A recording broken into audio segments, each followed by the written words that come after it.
सभी शिक्षक साथियों को मेरा सादर नमस्कार। कल की वीडियो में हमने चर्चा किया था कि बीपीएससी प्रधानाध्यापक की परीक्षा में सामान्य अध्ययन की जो प्रश्न पत्र हैं उसका प्रारूप कैसा होगा और इन प्रश्न पत्रों में किस यूनिट से कितने और किस तरह के प्रश्न पूछे जाएंगे। आज के वीडियो में हम चर्चा करेंगे बीएड से जो 50 प्रश्न होने हैं। इस बीएड में जैसा आप सिलेबस का अवलोकन किए होंगे टोटल 12 यूनिट्स हैं और 12 यूनिट्स के अंतर्गत 68 टॉपिक्स दिए हुए हैं, जबकि क्वेश्चन पूछा जाना है सिर्फ 50। और इसमें कई सारे टॉपिक्स ऐसे हैं जिसका हूबहू उसके नोट्स आपको बीएड के जो भी उपलब्ध होंगे पुस्तक आपके पास उसमें नहीं होंगे। तो फिर कैसे तैयारी करनी है, कैसे उसका रिवीजन करना है, इन्हीं बिंदुओं का विशेषकर हम आज चर्चा करेंगे। सबसे पहले हम बीएड के उन सारे टॉपिक्स को लावे। जैसा आपको पता है कि बीएड में 50 क्वेश्चंस हैं और 12 यूनिट्स अकॉर्डिंग टू सिलेबस दिए गए हैं। इस 12 यूनिट्स का अवलोकन करें तो इसमें 68 टॉपिक्स हैं और प्रत्येक यूनिट में जो टॉपिक है वैसे टॉपिक को हम हाईलाइट करके रखे हैं जिस टॉपिक के नोट्स आपको हूबहू उपलब्ध नहीं हो पाएंगे। जैसा पहला यूनिट जो है उसका पहला टॉपिक है बाल्यावस्था की समझ, और बाल्यावस्था की समझ में ढेर सारे टॉपिक्स होते हैं। आप यदि बीएड का बुक देखेंगे तो बाल्यावस्था से संबंधित एक अलग बुक है जिसमें 300 से लेके 500 तक पढ़ने हो सकते हैं, लेकिन आपको टॉपिक जो दिया हुआ है वो सिर्फ विकासात्मक परिप्रेक्ष्य दिया हुआ है, उसका सिर्फ डेवलपमेंट स्ट्रेटेजी आपको देखना है। तो निश्चित तौर पे प्रत्येक अध्याय में आपको विकासात्मक परिप्रेक्ष्य की चर्चा होगी और सिर्फ विकासात्मक परिप्रेक्ष्य को देखने के लिए, उसका बेहतर अनुश्रवण और अवलोकन करने के लिए यदि आप बाल्यावस्था के पूरे बुक को पढ़ते हैं तो समय अधिक लगेगा और उसके अनुरूप समय अब आपके पास है नहीं। तो ऐसे टॉपिक्स को हम हाईलाइट करके रखे हैं और इस टॉपिक्स पर हम नेक्स्ट वीडियोज में विशेष ध्यान देंगे कि इसी टॉपिक सब पे जो आपको बुक में हूबहू उपलब्ध नहीं हो पाता है या जिसका हूबहू नोट्स सोशल मीडिया के पे उपलब्ध नहीं है, उन टॉपिक्स पर विशेष चर्चा की जाए। दूसरा टॉपिक है आपका बालक एवं बाल्यावस्था, बिहार की प्रासंगिक वास्तविकता। ये टॉपिक भी आपको बुक्स में देखने को नहीं मिलेगा, इसके नोट्स भी नहीं मिलेंगे और ये वीडियोज हम पिछले 2022 के बीपीएससी वाले वीडियोज में डाले थे। ये बिहार की जो प्रासंगिक वास्तविकता है वो प्रासंगिक वास्तविकता का जो भी डाटा था वो हम 21-22 यानी मार्च 2022 तक का डाटा लिए थे। उसके बाद भी नए डाटा आए हैं तो इस वीडियो को हम फिर से बना के डालेंगे जिसमें 23-24 यानी मार्च 24 तक का जो डाटा होगा उस डाटा को जो बालक एवं बाल्यावस्था के से जो प्रासंगिक वास्तविकता है, वर्तमान में जो रियलिटी है, उसको हम बताएंगे, प्रदर्शित करेंगे। थर्ड टॉपिक आपका है वैयक्तिक विकास के आयाम, और इस विकास के आयाम में आपको किन किन आयामों पे देखना है, शारीरिक यानी फिजिकल, संज्ञानात्मक, भाषिक, सामाजिक एवं नैतिक। इसमें भी आप बुक्स में जो भी आपके बीएड के बुक्स उपलब्ध होंगे, कई आयाम की चर्चा होगी, इससे अधिक भी आयाम होंगे। जैसे इसमें देखेंगे कि मानसिक विकास नहीं है, और बीएड के बुक्स में मानसिक विकास पर विशेष चर्चा होती है। मानसिक के स्थान पर यहाँ सिर्फ संज्ञानात्मक है। ठीक है, वो मानसिक विकास का ही एक अवस्था है, लेकिन संज्ञानात्मक सिर्फ एक अवस्था मात्र है, पूरा मानसिक विकास की चर्चा इसमें नहीं है। तो टू द पॉइंट रिवीजन करने की आवश्यकता है, और इसके साथ साथ इनके अंतर संबंध, अर्थात शारीरिक का संबंध संज्ञानात्मक से क्या है, संज्ञानात्मक का संबंध भाषिक से क्या है, भाषिक का संबंध सामाजिक और नैतिक से क्या है, इनके अंतर संबंध भी आपको देखने हैं। और इसमें शिक्षकों के निहितार्थ, यानी शिक्षकों की क्या भूमिका है, और इसमें पियाजे, एरिक्सन और कोलबर्ग के संदर्भ में इसकी व्याख्या क्या है। अब पियाजे का सिद्धांत देखें या एरिक्सन का देखें या कोलबर्ग का देखें, इन सिद्धांतों में सिर्फ वैयक्तिक विकास के आयाम से संबंधित चर्चा नहीं है, बल्कि इन्होंने कई पहलुओं पर, वृद्धि और विकास के कई पहलुओं पर चर्चा की है। लेकिन आपको उन पहलुओं में से छांटना है कि जो सिर्फ शारीरिक विकास से संबंधित हो, सिर्फ संज्ञानात्मक विकास से संबंधित हो, भाषिक विकास से संबंधित हो, सामाजिक एवं नैतिक विकास से संबंधित हो। तो इसको भी आपको छांट के पढ़ने की आवश्यकता है। सीधे नोट्स पढ़ेंगे तो फिर आपको बहुत ज्यादा टॉपिक पढ़ने की आवश्यकता पड़ेगी, और तब उसके बाद फिर उसका संदर्भ ले पाएंगे। आपका जो फोर्थ टॉपिक है, किशोरावस्था, धारणाएं, रूढ़ियां और समग्र समझ की आवश्यकता। इससे क्वेश्चंस पूछे भी गए थे विगत वर्ष में। किशोरावस्था में जो स्टीरियोटाइप्स होते हैं उसी को रूढ़ियां भी कहते हैं। तो किशोरावस्था में कई तरह के परिवर्तन होते हैं, उसके संबंध में क्या धारणा है, उस परिवर्तन के कारण क्या स्टीरियोटाइप विकसित होता है। और देखिए, इसको समग्र समझ की आवश्यकता, समग्र रूप से समझ की आवश्यकता किन्हें है, एक प्रधानाध्यापक को है। एक शिक्षक और प्रधानाध्यापक में ये फर्क है कि शिक्षक अपने छात्रों को देखता है, लेकिन प्रधानाध्यापक को शिक्षक को भी देखना है, छात्र को भी देखना है, समाज को भी देखना है, और फिर उच्चाधिकारी को भी देखना है। इसीलिए इन समस्त पहलुओं का कंसेप्ट एक प्रधानाध्यापक के भीतर होना चाहिए। जो आपका पांचवा टॉपिक है, किशोरावस्था को, एडोलेसेंट स्टेज को प्रभावित करने वाले कारक, और उन कारकों में कई तरह के कारक होते हैं, सामाजिक, सांस्कृतिक, राजनैतिक और आर्थिक कारण आपको सिर्फ देखना है। यानी समाज कैसे प्रभावित करता है, संस्कृति कैसे करता है, राजनैतिक कैसे करता है, आर्थिक कैसे करता है।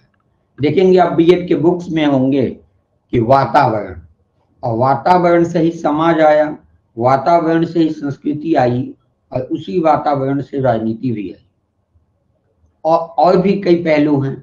लेकिन आपको सिर्फ सामाजिक, सांस्कृतिक, राजनीतिक और आर्थिक पहलू को देखना है, और कम समय में टू द पॉइंट यदि आप रिवाइज करते हैं तो निश्चित तौर पे ये पूछा जाएगा।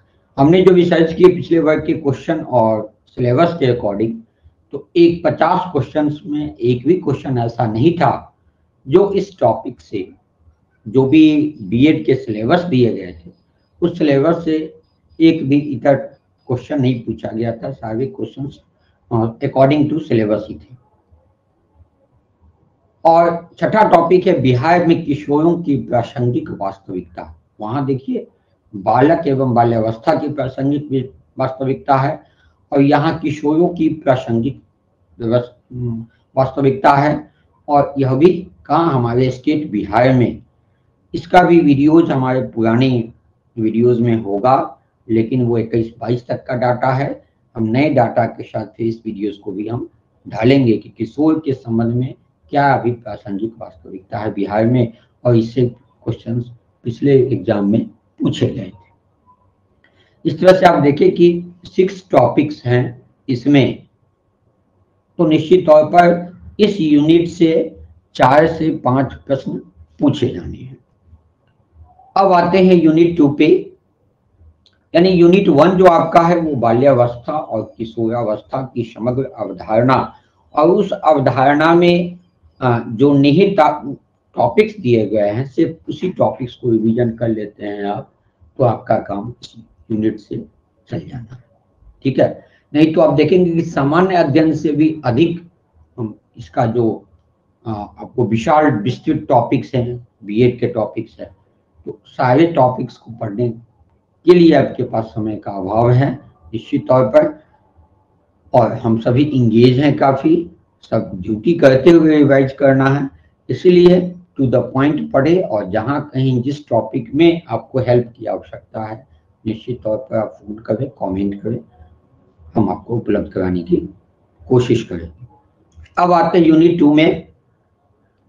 यूनिट 2 जो हमारा है वो समाजीकरण से संबंधित है, और साथ ही जो विभिन्न क्षमता वाले बच्चे होते हैं, लर्नर्स होते हैं, अध्येता होते हैं, उन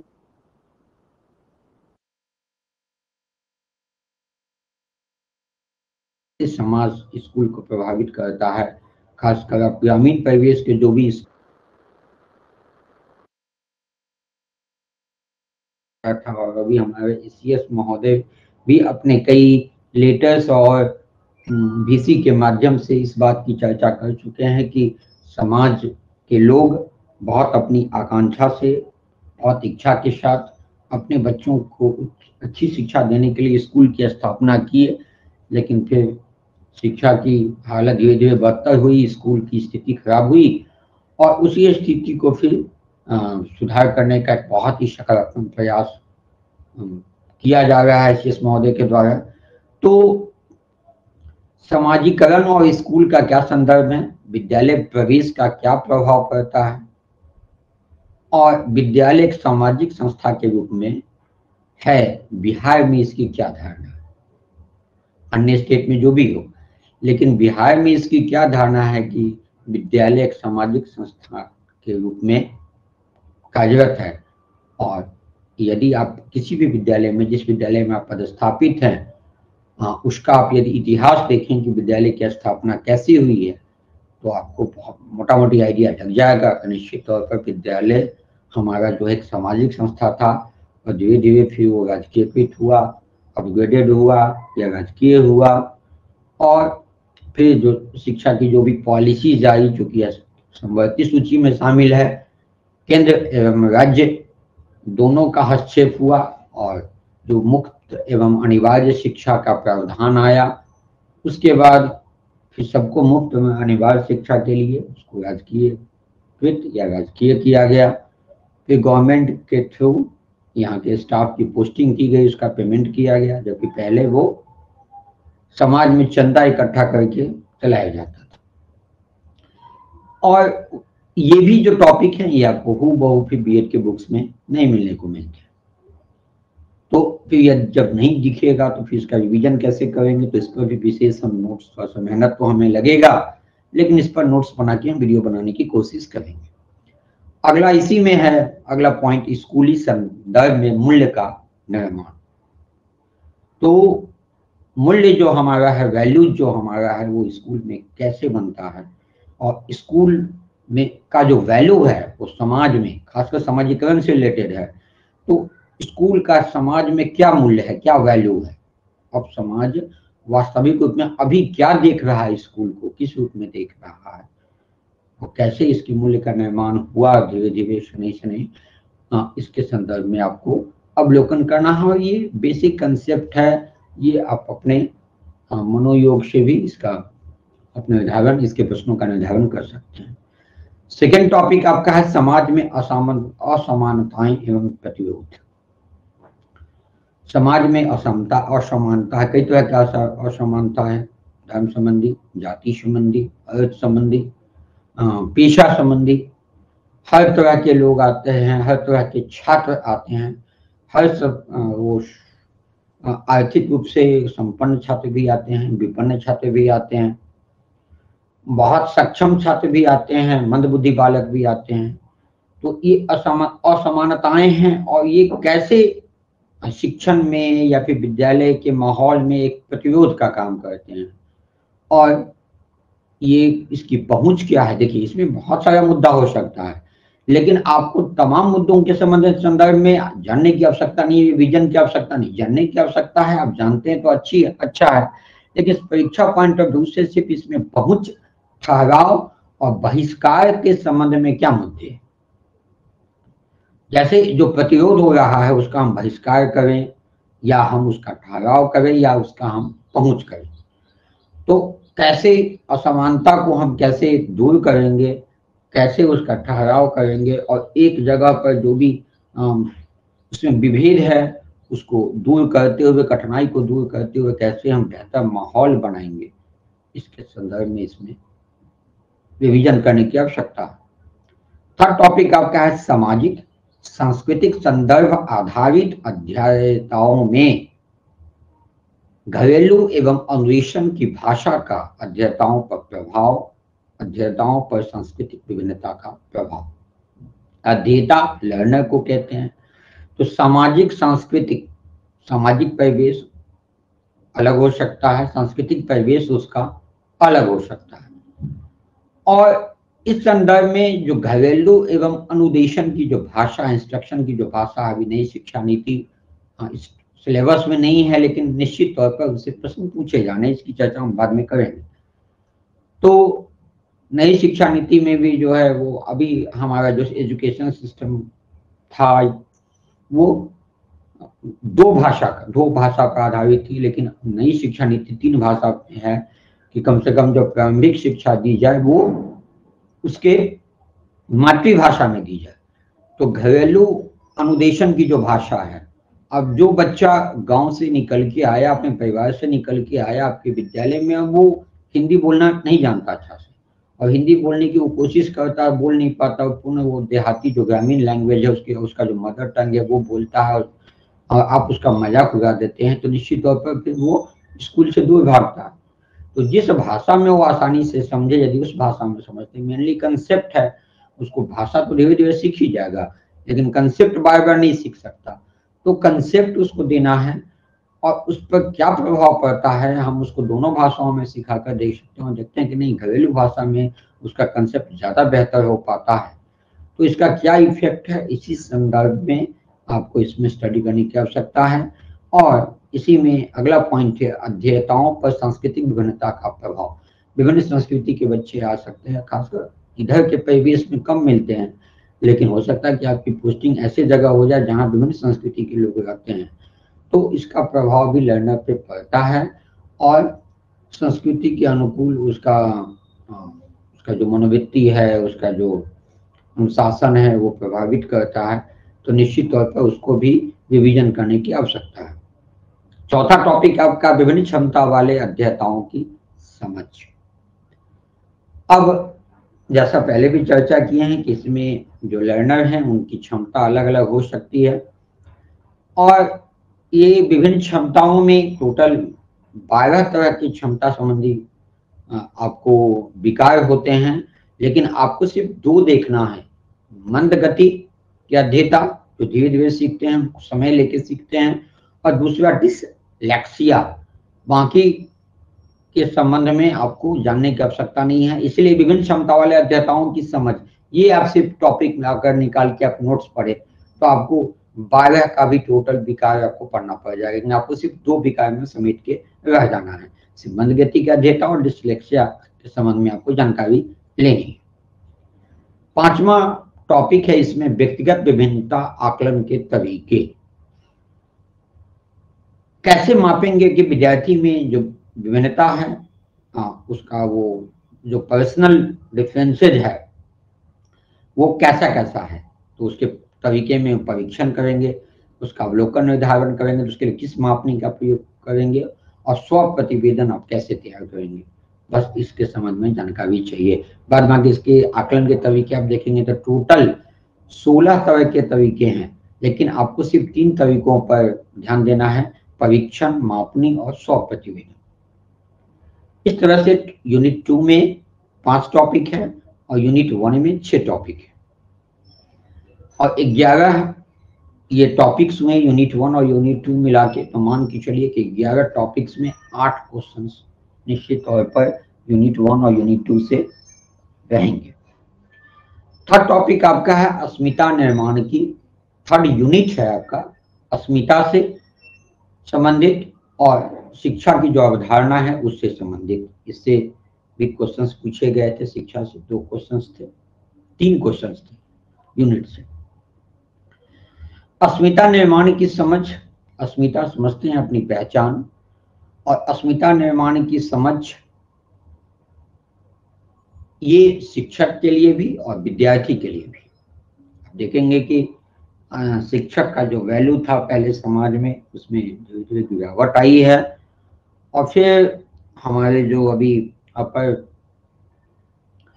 सचिव महोदय हैं, उनका ये ध्येय है कि नहीं, शिक्षकों का सम्मान बढ़े और जहाँ जो कमी है उसको फुलफिल किया जाए। तो अस्मिता निर्माण कैसे किया जा सकता है, उसकी समझ विकसित करने की आवश्यकता है। तो इसके संदर्भ में कंसेप्ट लेना है कि विविध सांस्कृतिक एवं संस्थागत परिप्रेक्ष्य में अस्मिता निर्माण की समझ को व्यक्ति के निर्माण में और बहुअस्मिताओं का अभ्युदय कैसे हुआ। ये बहुअस्मिताओं का अभ्युदय ये भी बहुत सारे बीएड की बुक्स में आपको नहीं मिलेंगे। बहुअस्मिता मतलब मल्टी पर्पस पहचान, और फिर आंतरिक तालमेल की आवश्यकता क्यों है। जैसे बहुत सारे टीचर्स ऐसे हैं जो शिक्षण के प्रोफेशन इसलिए जाते हैं कि उनको नौकरी चाहिए, और बहुत लोग सम्मान प्राप्ति के लिए जाते हैं इस प्रोफेशन में कि हमको सम्मान मिलेगा। और समाज में यदि उस अनुकूल अगर सम्मान नहीं मिल रहा है तो निश्चित तौर पर वो डिप्रेशन के शिकार होते कि कहाँ थे और कहाँ आ गए हम। तो वो आंतरिक तालमेल की आवश्यकता महसूस होगी उनको कि हम कैसे सामंजस्य बैठा के चलें। और फिर ये टॉपिक इसमें दिया हुआ है कि द्वंद्वात्मक अस्मिताओं का प्रावधान।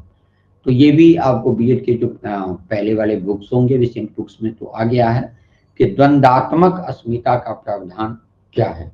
द्वंद्वात्मक अस्मिता समझ रहे हैं कि पहले आप जिस जॉब में भी थे, आपका जो पहचान था, और वर्तमान में आप जो आए हैं और आपको जो समाज में वैल्यू मिल रहा है, तो अब वो स्थिति होगी कि आप वहां पे किन कर्तव्य मूड हो गया कि पहले ये था वो था, दोनों में तारतम्य कैसे बैठाया जाए।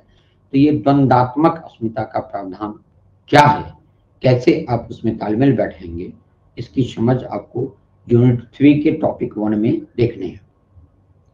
टॉपिक 2 में चले तो शिक्षकों एवं विद्यार्थियों में अस्मिता निर्माण के स्थल के रूप में विद्यालय। विद्यार्थी की पहचान कहाँ बनेगी? विद्यालय में। और शिक्षक की पहचान कहाँ बनेगी? विद्यालय में। अब शिक्षक की पहचान विद्यालय से होती है। आप कोई होम ट्यूशन पढ़ाते हैं तो उनको कोई नहीं जान पाते हैं कि वो कोई होम ट्यूशन है, वो किसी कोने में, समाज के किसी कोने में खो जाते हैं।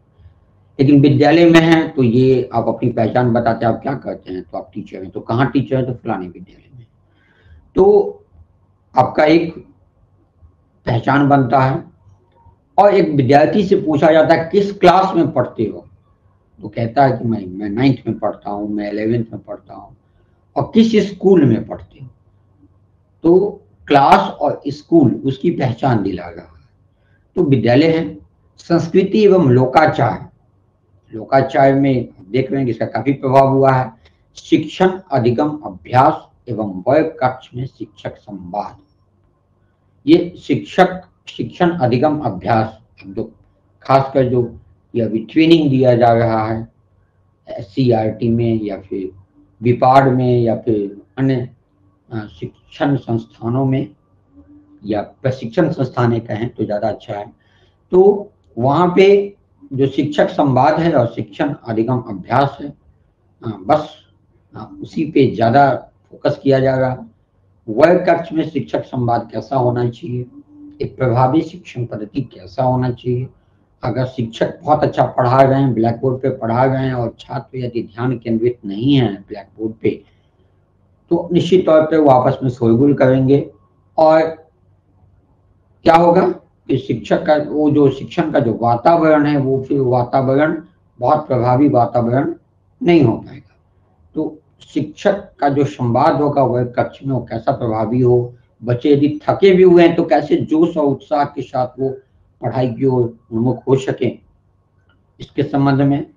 और फिर मूल्यांकन अभ्यास मूल्य प्रणाली एवं विद्यालय राष्ट्रीय आदर्श को प्रतिबिंबित करने वाली शिक्षा के संवैधानिक प्रावधान।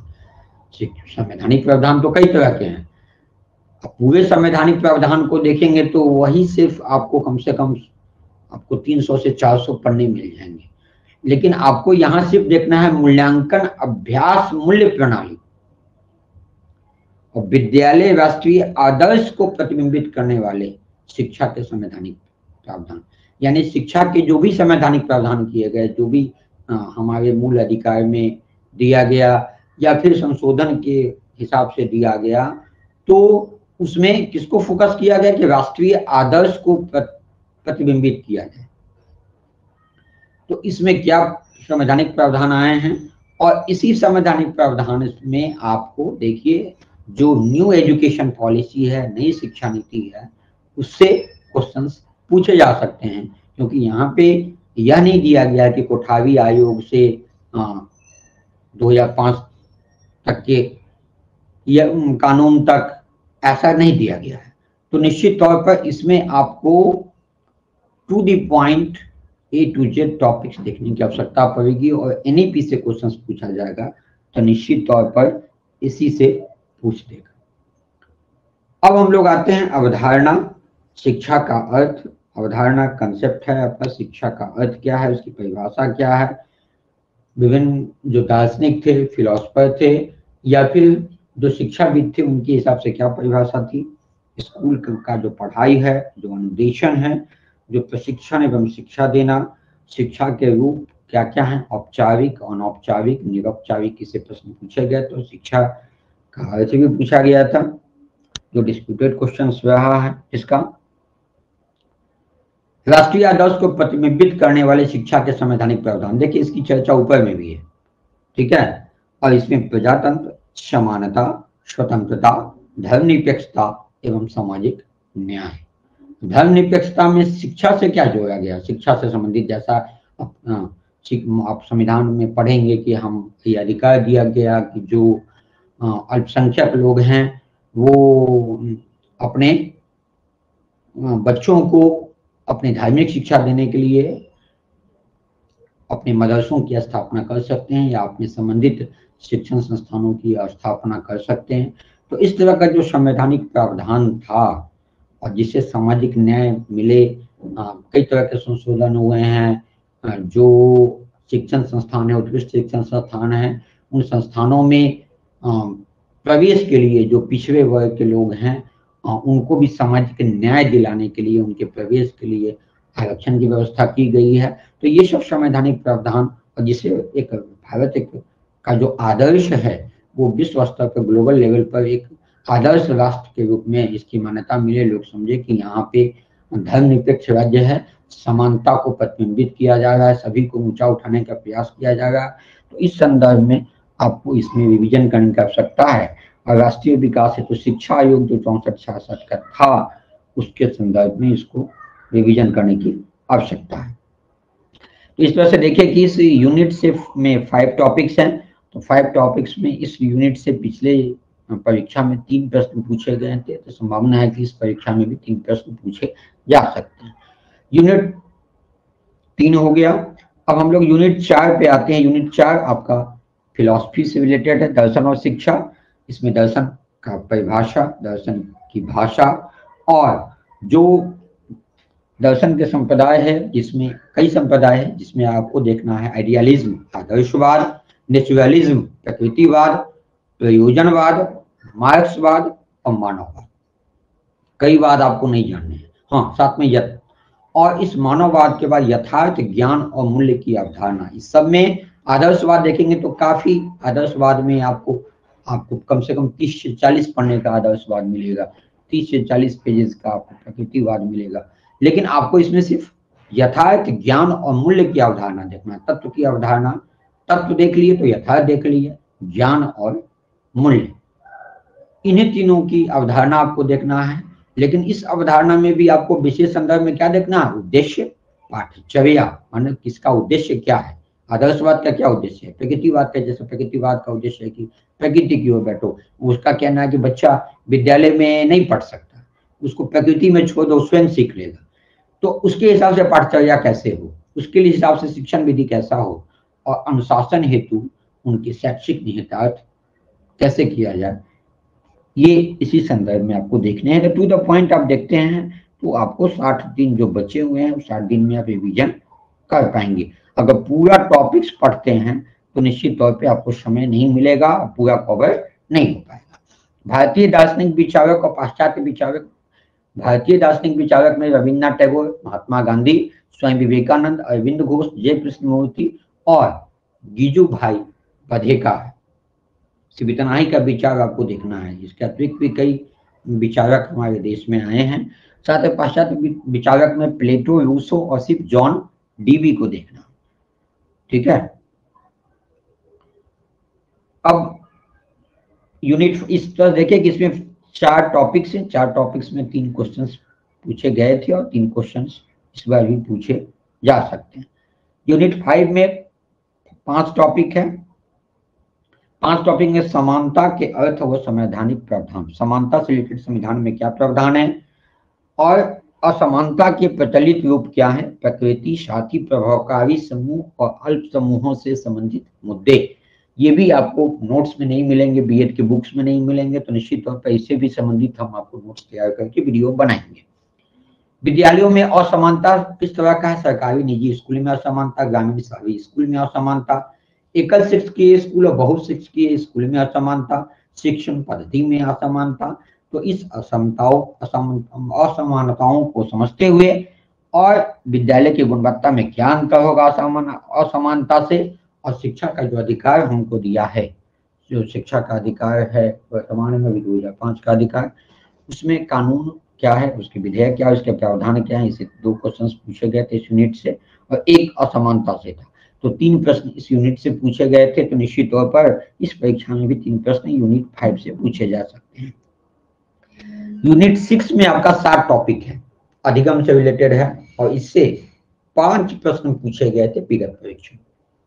अधिगम की प्रकृति, अवधारणा, संप्रत्यय अधिगम। अब अधिगम में सारा अधिगम आपको नहीं देखना, लर्निंग में कौन कौन देखना है, परिभाषा, इसका अवधारणा तो देख लेना परिभाषा, लेकिन इसमें संप्रत्यय अधिगम, कौशल अधिगम, मौखिक अधिगम, सामाजिक अधिगम और अधिगम सिद्धांत। अधिगम सिद्धांत में क्रिया प्रस्तुत सिद्धांत, ये सब आप देखे होंगे जिन पियाजे का। तो और समस्या समाधान, ये सिर्फ 6 टॉपिक्स इसमें देखने हैं। साथ में बुनियादी मान्यताएं और अधिगम सिद्धांतों की प्रासंगिकता का विश्लेषण, ये भी आपको बीएड के नोट्स में नहीं मिलेंगे, ये हम आपका वीडियो डालेंगे इसमें। इसके अतिरिक्त व्यवहारवादी, सामाजिक, संज्ञानात्मक एवं मानववादी अधिगम सिद्धांत कौन कौन से हैं, ज्ञान की रचना की प्रक्रिया के रूप में अधिगम क्या है, अधिगम हेतु रचनावादी दृष्टिकोण क्या है, इसे एक प्रश्न पूछा गया था इसी टॉपिक से। अगला है विद्यालय के प्रदर्शन और शिक्षार्थी की क्षमता के साथ सीखने का क्या संबंध है। विद्यार्थी तरह तरह के प्रदर्शन करते हैं और सीखने की क्षमता सबका अलग अलग है, तो उसका सीखने से क्या संबंध है, वो जल्दी सीखेगा, लेट सीखेगा। अभिप्रेरणा क्या है, मोटिवेशन, इसकी अवधारणा और मोटिवेशन को हम कैसे बढ़ा सकते हैं, मोटिवेशन बढ़ाएंगे तो बच्चा जल्दी सीखेगा। और वयकक्ष अधिगम विस्मरण क्या है, इसके अर्थ क्या है, और अधिगम संधारण की विकसित करने की क्या क्या रणनीतियां हो सकती है। कौशल सीखने के लिए जो अधिगम का अर्थ है, स्वाध्याय विकसित करने के क्या क्या तरीके हैं, ये भी बीएड नोट्स में आपको नहीं मिलते हैं, इसके संदर्भ में भी आपको हम नोट्स बना के देंगे। शिक्षक के यूनिट 7 में आपका 6 टॉपिक है और इससे 5 प्रश्न पूछे गए थे विगत परीक्षा में। शिक्षक के कार्य एवं भूमिका का विश्लेषण था, प्रभावशाली शिक्षकों की से संबंधित विशेषताएं थी, शिक्षण कार्य योजना दृष्टिगत करना था, अधिगम परिणाम पर निर्णय लेना, अनुदेशन की तैयारी आप कैसे करेंगे, पाठ योजना आप कैसे बनाएंगे, और इस तरह से आप जो पूछा गया था यूनिट 7 से 5 क्वेश्चन, तो इस बार भी संभावना है कि 5 क्वेश्चन रहेंगे। इसमें अंतःक्रिया अवस्था और अध्येता एवं अधिगम तत्परता के विशिष्ट लक्षण से संबंधित वीडियो हम आपको उपलब्ध करा देंगे। ये आपको बीएड के बुक्स में जल्दी नहीं मिलेगा। यूनिट 8 से में 6 टॉपिक्स हैं और यूनिट 8 से भी 5 प्रश्न पूछे गए थे। अधिगमकर्ता को प्रेरित करना और उसके ध्यान को बनाए रखना। इसमें उद्दीपक विभिन्नता, पुनर्बलन कौशल का महत्व, इससे एक प्रश्न पूछे गए थे इसी टॉपिक से। अधिगमकर्ता को आप कैसे प्रेरित करेंगे और आप प्रेरित करने के लिए जिस उद्दीपन का प्रयोग करेंगे, विभिन्न उद्दीपन कौन कौन से हो सकते हैं और उसका फिर रिइंफोर्समेंट आप कैसे करेंगे और उसमें किन किन कौशलों का उपयोग करेंगे, उसका क्या महत्व है, ये इस टॉपिक में आपको रिवीजन करने की आवश्यकता है। और ये आपको अधिगमकर्ता को जो प्रेरित करना है, वो अधिगमकर्ता में आप जाएंगे तो आप SCERT बिहार के ही साइट पे देखेंगे तो इसमें लगभग 254 पृष्ठ का ये पूरा टॉपिक्स दिया हुआ है। लेकिन आपको सिर्फ उसमें से छांट के लेना है क्या, उद्दीपक विभिन्नता और पुनर्बलन कौशल का महत्व, और उसी से आप कैसे ध्यान बनाए रखेंगे, अधिगमकर्ता को कैसे प्रेरित करेंगे। तो आप प्रयास करेंगे, यदि नहीं हो पाएगा कमेंट्स में आप देंगे, इससे संबंधित वीडियोस भी हम आपको उपलब्ध करा देंगे। अगला टॉपिक है कक्षा में विद्यार्थियों के अधिगम को प्रभावित करने वाले कारक में प्रश्न परीक्षा। प्रश्न पूछते हैं आप बच्चों से तो कैसे उसका अधिगम प्रभावित होगा, लर्निंग उसका। उदाहरण एवं व्याख्या शिक्षकों की दक्षता के रूप में, जो दक्ष होंगे वो उसका अच्छा से व्याख्या कर पाएंगे, अच्छा उदाहरण दे पाएंगे और ऐसा उदाहरण देंगे जो इजिली अंडरस्टैंडेबल होगा बच्चों में, वो कंसेप्ट उसका क्लियर हो जाएगा बच्चों में। तो ये दक्षता कैसे विकसित होगी और ये दक्षता कैसे प्रभावित करेगा बच्चों के अधिगम में, अधिगमकर्ता के अधिगम में, इसके संदर्भ में आपको देखना है। इसमें शिक्षण की रणनीतियां में 2 तरह का टॉपिक है, 2 टॉपिक्स हैं इसमें। एक विवरणात्मक तरीका देखना है, एक पूछताछ तरीका देखना है। 2 सब टॉपिक्स दिए हुए हैं जिसको हम 2 अलग अलग टॉपिक्स मान के चले हैं, क्योंकि दोनों काफी लंबा टॉपिक है। विवरणात्मक तरीका समझ के लिए शिक्षण उपागम एडवांस ऑर्गेनाइजर मॉडल, जो शिक्षण उपागम एडवांस ऑर्गेनाइजर मॉडल है, ये नया मॉडल है। इसमें प्रस्तुतिकरण, परिचर्चा और प्रदर्शन। इस मॉडल में 2 पॉइंट्स आपको देखने हैं, एक प्रस्तुतिकरण में परिचर्चा और दूसरा प्रदर्शन। ये किसके लिए, विवरणात्मक डिस्क्रिप्टिव जो मेथड आप यूज करते हैं उसके शिक्षण उपागम के लिए। दूसरा जो तरीका है वो पूछताछ तरीका है। इसमें शिक्षण एवं चिंतन कौशल तथा ज्ञान की रचना का उपागम, ठीक है। अवधारणा प्राप्ति, अवधारणा का निर्माण कैसे होगा और इसके लिए आगमन विधि, चिंतन, समस्या आधारित अधिगम और प्रोजेक्ट मेथड जो है, ठीक है। निगमन नहीं है, चिंतन है, समस्या आधारित अधिगम है। आगमन और निगमन में अंतर समझते होंगे, चिंतन थिंकिंग समझते होंगे, समस्या आधारित अधिगम समझते होंगे। तो ये विभिन्न जो है कि आप उसको क्वेश्चंस दे दिए और कहे कि इसको सॉल्व करके लाओ और फिर उससे पूछे कि तुम क्या करके लाए, प्रोजेक्ट दे दिए वो करके लाया तो करके कुछ सीखा, लर्निंग बाय डूइंग। और आगमन आप समझते हैं क्या हुआ, उदाहरण से आप कहाँ आते हैं, नियम की ओर, और निगमन में नियम से उदाहरण की ओर आते हैं। तो अब वो चूंकि छात्र केंद्रित शिक्षा है तो आप आगमन विधि का प्रयोग करते हैं, चिंतन थिंकिंग आप उस विषय पर सोचने के लिए दिए और फिर उससे आप उससे उसका फिर उत्तर पूछें। तो ये सब पूछताछ तरीका है और ये शिक्षक की रणनीतियां हैं और ये काफी विस्तृत रणनीतियां हैं। तो इन रणनीतियों से भी प्रश्न पूछे गए थे, पिछले परीक्षा में भी एक प्रश्न पूछे गए थे। लघु समूह एवं बृहद समूह अनुदेशन की उपागम। आप लघु समूह में और बड़े समूह में आप कैसे कैसे अनुदेशन देंगे। अब 4 बच्चों का समूह है और 50 बच्चों का समूह है, तो उसमें आप कैसे कैसे उसका उपागम करेंगे, उसमें सहयोग एवं समन्वित अधिगम उपागम का उपयोग करेंगे।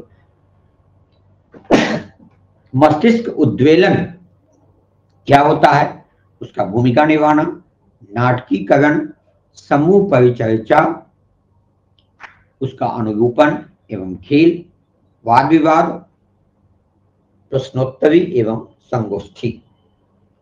अब देखिए, लघु समूह और बृहद समूह अनुदेशन में आप कितने सारे टॉपिक्स आ गए। सबसे पहले तो समस्त रूप से उसको देखना है, फिर मस्तिष्क उद्वेलन क्या होता है, उस तरीका को कैसे निभाएंगे, फिर भूमिका निभाना, जिसको एक नाटक के रूप में कर सकते हैं, एकांकी के रूप में कह सकते हैं कि वो रोल करके प्ले किया। फिर समूह परिचर्चा जो होती है, उसके द्वारा वो कैसे सीख सकता है, छोटे समूह में या बड़े समूह में। खेल के द्वारा कैसे सीख सकता है। अब जैसे मान लीजिए कि वो अगर आपको टेबल सिखाना है, तो मैथ के बहुत सारे टीचर शिक्षण कौशल का उपयोग करते हैं कि वो खेल विधि में वो टेबल सिखाते हैं, बच्चे आनंदित भी रहते हैं और टेबल उनको याद भी हो जाता है। वाद विवाद का प्रयोग कैसे कर सकते हैं, प्रश्नोत्तरी विधि का प्रयोग कैसे कर सकते हैं, सेमिनार संगोष्ठी का प्रयोग आप कैसे कर सकते हैं, ये सब शिक्षण की रणनीतियां में आ गया। और इससे भी एक क्वेश्चन पूछे गए थे।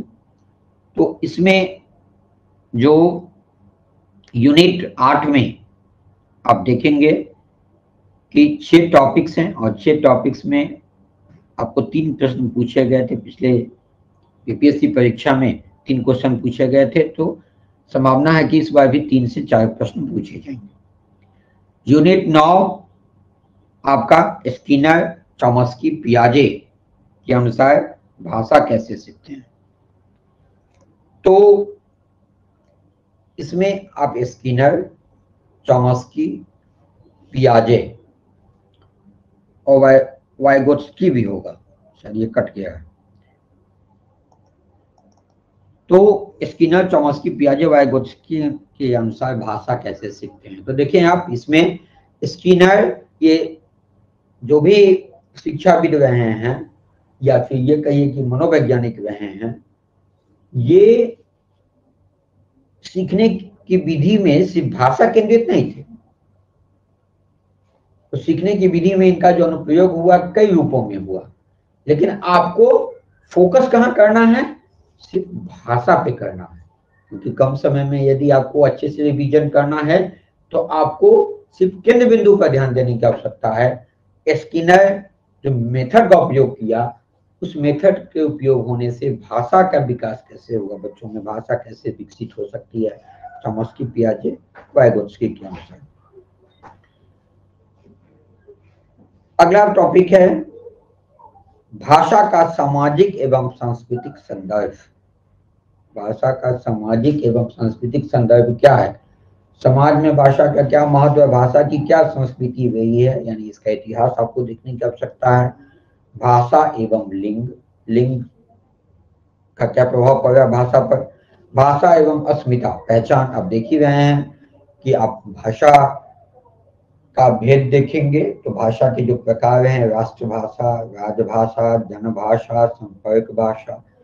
तो जनभाषा जो है वो अस्मिता से रिलेटेड है, जिस भाषा से व्यक्ति की पहचान हो जाए। भाषा से आप पकड़ लेते हैं कि ये पंजाबी है, ये बिहारी है, ये बंगाली है। तो निश्चित तौर पर वो भाषा, अगर वो हिंदी भी बोल रहा है तो उसमें अगर बांग्ला का मिश्रण है तो आप कहते हैं बंगाली है। बिहार के जो वज्जिका है, मैथिली है, ये भोजपुरी है, उसका अगर मिक्स हो गया या वो टोन हो गया तो कहते हैं बिहारी है। तो भाषा का अस्मिता पर क्या प्रभाव पड़ता है, भाषा एवं भक्ति क्या है, भाषा एवं वर्ग या समाज क्या है, एवं समाज के लोग से भाषा का क्या संबंध है। और भाषा का राजनीतिक संदर्भ क्या है, तो राजनीतिक घटनाक्रम में आपको संविधान में जो संविधान सभा बना था तो उसमें इंग्लिश भाषा ही काम हुआ था। और फिर जो भारत की राष्ट्रभाषा थी वो हिंदी अपनाने के लिए कई तरह के विरोध हुए थे। और उसके बाद जो है फिर धीरे धीरे कई संशोधन हुए और फिर लोगों में जन आकांक्षाएं आई, सर्वे हुआ और फिर अंततः हिंदी को राष्ट्रभाषा का दर्जा दिया गया। तो भाषा का राजनीतिक संदर्भ क्या है, राजनीतिक संदर्भ के कारण ही आप सब विभिन्न प्रांतों की राजभाषाएं अलग अलग हैं, भिन्न भिन्न हैं। बिहार और भारत हेतु बहुभाषाई संदर्भ क्या है। बिहार की बात करें तो बिहार में जहाँ राजभाषा हिंदी, द्वितीय राजभाषा उर्दू है, वही क्षेत्र में अलग अलग भाषाएं बोली जा रही हैं स्थानीय स्तर पर। कहीं भोजपुरी है, कहीं बज्जिका है। तो आप देखेंगे कि बिहार की जो भी वैकेंसी आ रही है उसमें उन भाषाओं को भी स्थान दिया जा रहा है। बिहार का बहुत सारा इलाका पश्चिम बंगाल से सटा हुआ है, वहाँ पे बांग्ला, वहाँ के बहुत सारे स्थानीय लोग बांग्ला बोलते हैं। और आपको ये भी पता होगा कि बिहार के बहुत सारे हिस्से बाद में जब वो राज्यों का पुनर्गठन हुआ था, तो आप ये सब संविधान में आप देखेंगे तो उसमें जो पश्चिम बंगाल था, एक तो बंगाली प्रांत था, बिहार का भी तो हिस्सा है वो बंगाल प्रांत था। बाद में उड़ीसा अलग हुआ, फिर झारखंड अलग हुआ, बिहार तो देख रहे हैं कि उस वक्त तो उड़ीसा साथ ही था, तो राज्यों का पुनर्गठन हुआ था, तो बिहार के बहुत सारे इलाके पश्चिम बंगाल में चले गए थे। तो इस तरह से जो बांग्ला शिक्षकों की नियुक्ति, मिथिला क्षेत्रों में मैथिली शिक्षकों की नियुक्ति होती है।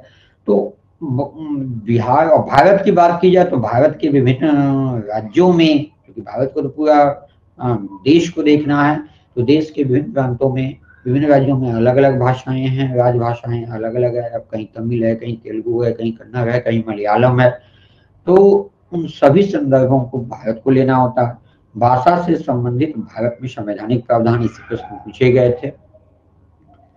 तो संवैधानिक प्रावधान क्या क्या है, कितनी भाषाओं को संविधान में दर्जा मिला हुआ है संविधान के हिसाब से, और किस किस संशोधन के अनुसार किन किन भाषाओं को जोड़ा गया था। इसमें आप देखेंगे कि जो हमारा अनुच्छेद है 350 का और 343 से 351, ये अनुच्छेद हमारा भाषा से संबंधित है।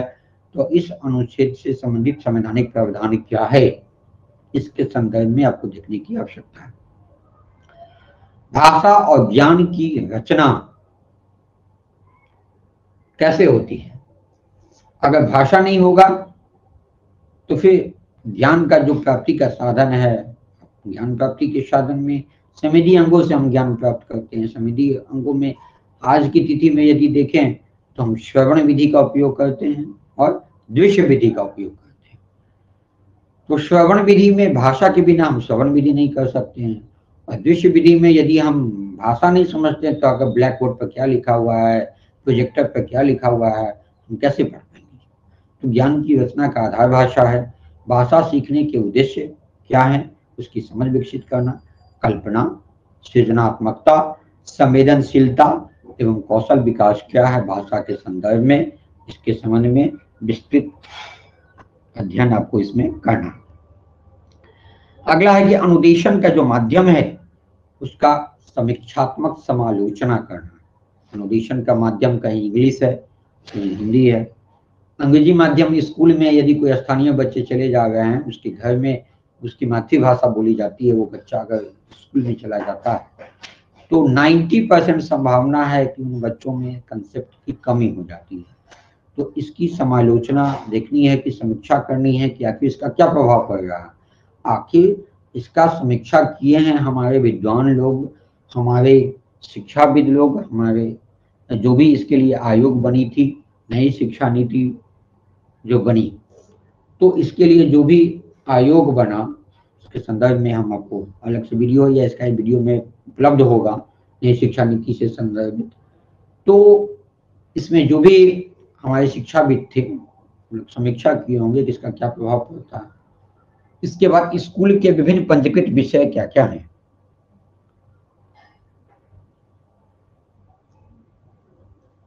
और उसके बाद भारत में भाषा की स्थिति क्या है। और इसमें अनुच्छेद 343 से 351 और 350 को जैसा चर्चा हम ऊपर भी किए हैं, इसके संदर्भ में आपको देखना है।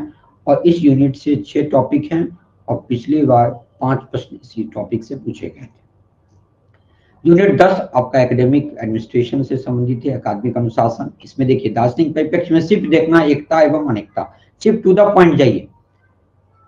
मानविकी परिप्रेक्ष्य में सिर्फ संस्कृति एवं जनजाति को देखना है, उसका इतिहास नहीं देखना है। सामाजिक परिप्रेक्ष्य में व्यवसायीकरण एवं श्रम के बंटवारा को देखना है। ऐतिहासिक परिप्रेक्ष्य में विकास एवं अलगाव को देखना है।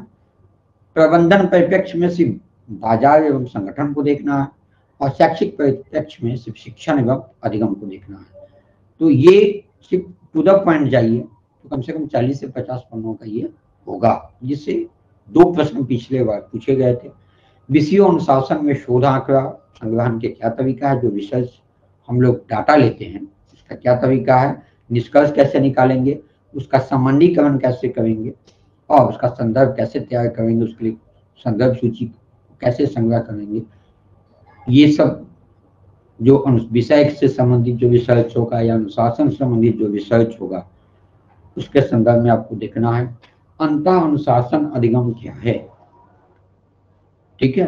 अंतः अनुशासन यानी अंतः अनुशासन हो गया जिस माहौल में आप हैं, इस परिदृश्य में हैं आप, जैसे एज ए प्रधानाध्यापक आपको शिक्षक के बीच भी अनुशासन बना के रखना है, छात्र के बीच भी अनुशासन बना के रखना है, और दोनों के परिप्रेक्ष्य में आपको अंतः अनुशासन स्थापित करना है। तो ये क्या है, अंतः अनुशासन अधिगम एक द्वंद्वात्मक प्रक्रिया बता ही थी अभी जस्ट कि ये दोनों के बीच द्वंद्व प्रक्रिया, आप बीच में हैं, आपको शिक्षक को भी खुश करके रखना है, उसको अनुशासित बना के रखना है, बच्चों को भी बहुत अच्छा माहौल, पॉजिटिव माहौल देना है, उसको भी अनुशासित करके रखना है। तो एक द्वंद्व प्रक्रिया है, उस द्वंद्व प्रक्रिया में कैसे समन्वय स्थापित आप करेंगे इसके संदर्भ में आपको डिटेल इसमें देखना है। अंतः विषयक विषयों में गुणवत्ता सुनिश्चित करने हेतु प्रयोग में लाए जा सकने वाले मापदंड कौन कौन हैं, और इस तरह से ये 4 टॉपिक्स इससे हैं और इससे 4 प्रश्न पिछली बार पूछे गए थे। यूनिट 11 आपका समता एवं समानता से संबंधित है। समता और समानता को आप समझते हैं, समता का अधिकार दिया गया, और समानता है समान रूप से ट्रीट करना, लेकिन जो नीचे तबके के लोग हैं उनको आरक्षण दे करके समान श्रेणी में ले आना। आरक्षण एक गलत चीज नहीं है, जो समाज में नीचे हैं, तो नीचे हैं उसको बिना उठाए, मान लीजिए कि 2 टेबल है, एक टेबल पे एक आदमी लंबा है और एक आदमी छोटा है, और समान टेबल पे दोनों को खड़ा कर देंगे, छोटा हमेशा छोटा रहेगा, बड़ा हमेशा बड़ा रहेगा। लेकिन छोटे आदमी को हम एक लंबे टेबल का सहारा दे देंगे तो वो दोनों समान हो जाएगा। तो इसका उद्देश्य यही है कि आरक्षण देकर के हम उनको उस सेम लेवल में ले आवें। और महिला अध्ययन से जेंडर अध्ययन की प्रतिमान विस्थापन क्या है, देखिए महिला अध्ययन और जेंडर अध्ययन। अब देखिए यहाँ लैंगिक समानता तो है ही, लेकिन यहाँ पे जो प्रतिमान विस्थापन आप दिए हैं ये बीएड के नोट्स में आपको नहीं मिलेगा। इस टॉपिक पे भी आपको देखने की आवश्यकता है और इसके लिए भी हम अलग से वीडियो आपको बना देंगे। अगला टॉपिक है ऐतिहासिक पृष्ठभूमि महिलाओं के शैक्षिक अनुभवों पर केंद्रित